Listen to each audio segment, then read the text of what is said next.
Bye, Nay! At dahil wala na si Nanay, ako ang bago niyong boss. Kaya sundin yung mga inuutos ko, ha? Okay, ikaw na magugas ng mga plato doon, ha? Oh, lakas magugas, ha? Aba, nagreklamo ka ba? Brianna, walisin mo yung mga kalat dito. Pwede ikaw naman. Walisin ko mukha mo. Ano sabi mo, babae ka? Kung ikaw, Miguel, kung gumawa ng assignment ko, ha? Akin na lang ng babaeng to. Sa bobo ko papagawa ng assignment. Matutulog lang ako, ha? Dapat pagkagising ko. Tapos na lahat yan, ha? Nakakainis si ate. Sobrang tamad na. Dami pang inuutos. Eh, ano magagawa natin?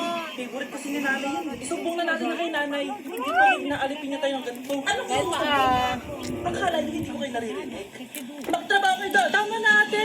Sawang-sawa na kami. Puro kautos. Malino naman sa inyo, di ba? Na pag wala si nanay, ako ang boss. Sinong boss? Ha? Wala nga. Actually, kakatapos ko lang maglinis ng bahay, oh. Sinungaling, Scarlett. Huwag mo na ako lokohin. Hindi naman talaga ako umalis dito.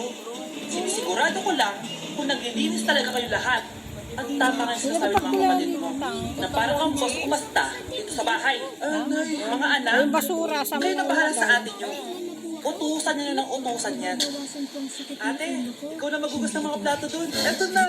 Pagkatapos mo dyan, ate, maglaba ka, ha? Oo, sige. Pagkatapos mo maglaba, gawin mo yung project ko, ha? Sige, boss. Lahat ng utos nyo gagawin ko.